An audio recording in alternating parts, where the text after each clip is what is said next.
Ce banc d'essai véhicule est unique en France. Il permet un contrôle très pointu des performances de tous les types de moteurs et cet équipement va contribuer aux travaux d'une nouvelle chaire de recherche initiée par Renault et l'École centrale de Nantes. L'objectif de ce laboratoire, préparer le moteur électrique et hybride des futures voitures de la marque. Ce projet de chaire, c'est la résultante d'une collaboration depuis plusieurs années avec les laboratoires de l'École centrale de Nantes. Ces laboratoires sont les meilleurs mondiaux en termes de contrôle, commande des motorisations thermiques et donc aussi des motorisations électriques et hybrides. Mise en place pour 5 ans et dotée d'un budget de plus de 4 millions d'euros, cette chaire de recherche va rassembler des chercheurs internationaux, des ingénieurs, des doctorants et des étudiants en master. Associés aux équipes de Renault, ils seront une trentaine à étudier les performances de la propulsion électrique des véhicules automobiles, une opportunité considérable pour la stratégie de l'école centrale. C'est une stratégie de l'école qui vise finalement à répondre à un besoin partagé, à la fois besoin des industriels et besoin d'une école comme la nôtre qui, grâce à ça, peuvent inscrire une stratégie de long terme et donc insuffler une vraie dynamique scientifique et technique au sein de l'établissement. Aujourd'hui, l'école centrale de Nantes consacre plus de 50% de son budget global à la recherche.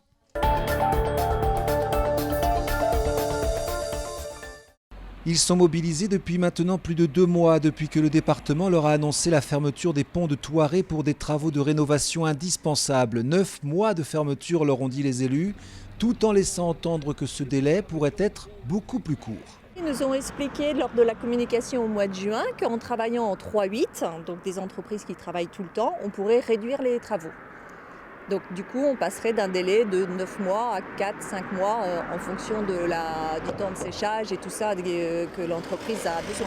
À Thouaré-sur-Loire, comme à Saint-Julien-de-Concelles, la colère est la même, d'autant plus que ces commerçants et artisans ont déjà connu une fermeture des ponts. C'était en 2006. À l'époque, il y avait environ 4000 véhicules jour qui passaient sur ce pont et donc on avait constaté environ un retard de 25 minutes par trajet pour les usagers. Et à ce jour, on est à 10 à 12 000 véhicules jour sur ce pont. Donc vous pouvez faire la moyenne, il va y avoir un retard beaucoup plus important. Du côté des élus locaux, l'inquiétude est la même. Le maire de Thouaré souhaite aussi que la durée des travaux soit la plus courte possible afin de limiter les conséquences pour l'économie locale. Si une entreprise est capable de me dire c'est 4 mois et avec des coûts qui n'explosent pas, etc., moi je suis preneur. Là, il n'y a aucun souci. De toute façon, on est conscient que moins ça dure longtemps, mieux c'est pour les riverains ou les commerçants.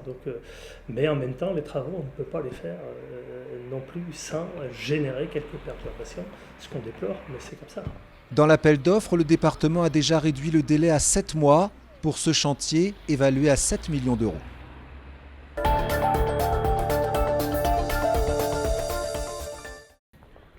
Les impôts locaux seraient-ils sur le point de flamber dans la métropole nantaise? C'est la question de la rentrée sur laquelle les contribuables peuvent avoir du mal à trouver une réponse claire.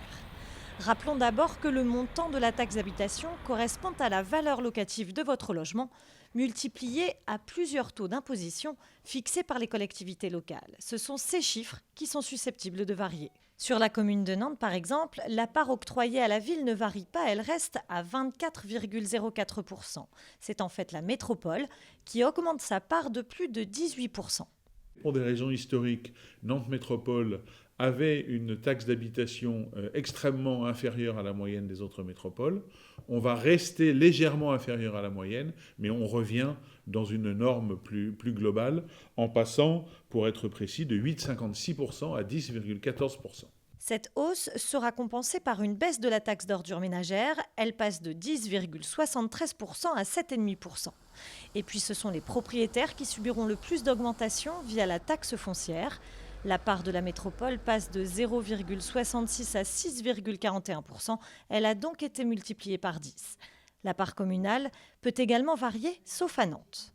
Pour un ménage avec 2 enfants, on estime que, grosso modo, il y aura une augmentation entre 57 et 167 euros, tout compris, selon les communes de la métropole et selon les typologies de logement. Au total, cette fiscalité 2016 devrait apporter 40 millions d'euros supplémentaires à la métropole de Nantes afin de combler les baisses de dotation de l'État.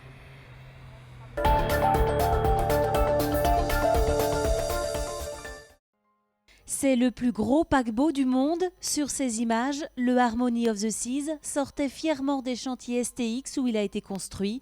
Ce mardi, à Marseille, un accident à son bord a fait 1 mort et 4 blessés graves. Un canot de sauvetage s'est décroché du 5e pont avec 5 personnes à bord. Il s'agissait d'un exercice de sécurité.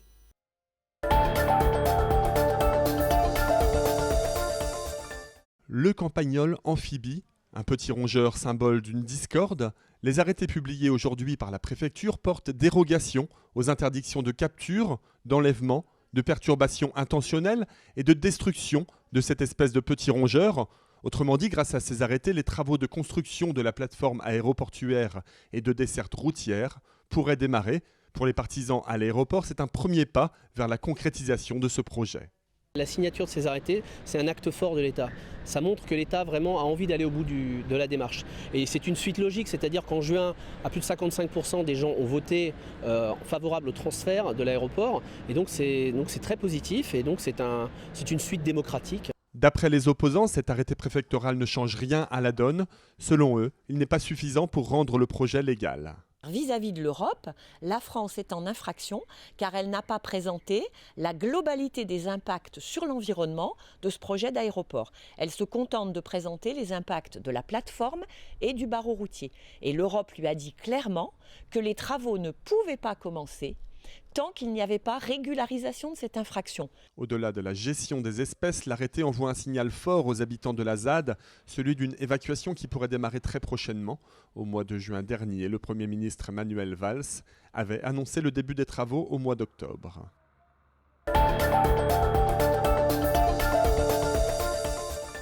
Depuis plusieurs semaines, difficile de s'y retrouver à Trentemoux. La rue de la Californie a disparu pour laisser la place à l'impasse du dialogue ou à la rue du CO2. Et des vrais faux panneaux mis en place par le collectif contre la chaufferie en construction. Un moyen surtout de dénoncer le manque de communication des autorités sur le projet. Il faut reconnaître qu'on a été écouté par la collectivité, mais pas entendu, clairement pas entendu.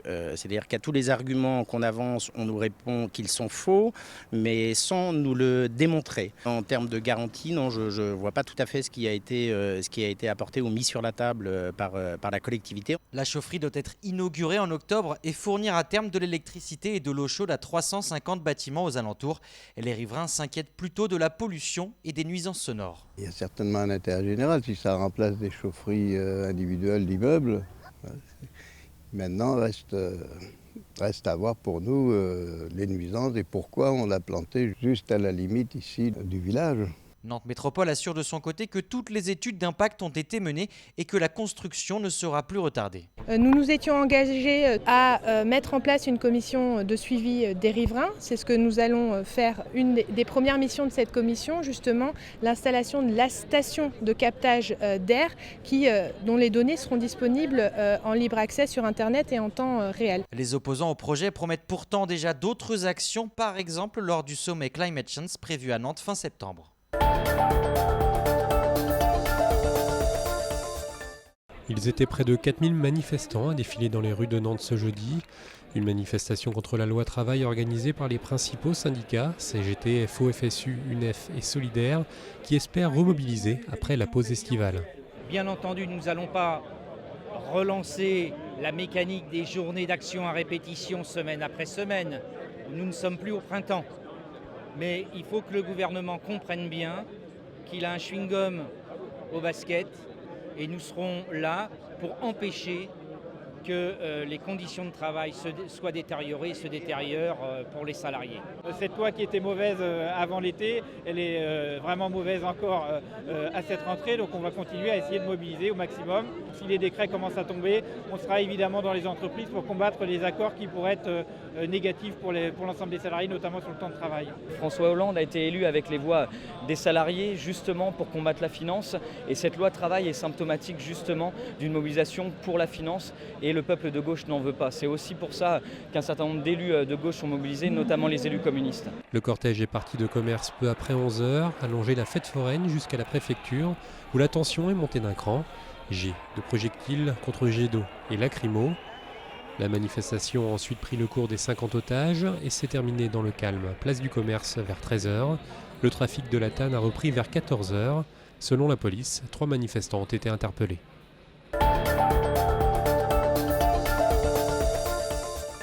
Dans les prochaines semaines, ce centre de vacances de Saint-Brévin-l'Océan devrait accueillir 70 migrants, 70 hommes célibataires évacués du camp de réfugiés de Calais.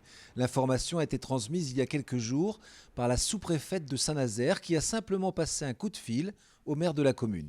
On a été mis devant le fait accompli très très vite, sans détail, ce qui bien sûr est une source d'interrogation et aussi d'inquiétude pour les habitants. Yannick Horry a adressé un courrier au ministre de l'Intérieur pour demander plus de précisions sur cette annonce, très mal accueillie par une grande partie de la population. Pour Saint-Brévin, non, je pense que c'est pas une bonne chose. Déjà, parce qu'on va s'inquiéter un peu pour nos enfants. On voit comment ça se passe là-bas du côté de Calais, là-bas, un bordel épouvantable. Alors ici, on va commencer à ramener une dizaine, puis une quinzaine, puis une vingtaine, et puis ça va continuer. Puis ça foutra le bordel partout en ville. Faut pas oublier que c'est touristique ici. J'ai l'impression qu'on ment aux populations et je ne suis pas la seule, c'est le sentiment général en fait. Et Saint-Brévin ne sera pas la seule commune concernée par l'évacuation des camps de Calais et de Paris. Selon le ministère de l'Intérieur, 260 places existent déjà aujourd'hui dans la région. Elles devront atteindre le nombre de 922 d'ici la fin de l'année. On travaille bien sûr sur la base de locaux disponibles dès lors que les propriétaires donnent leur accord. Ensuite, il y a une concertation à la fois avec les élus locaux et le milieu associatif. Pour des solutions qui ne seront que temporaires, l'État prévoit d'évacuer les centres de vacances réquisitionnés avant l'arrivée des vacanciers l'été prochain.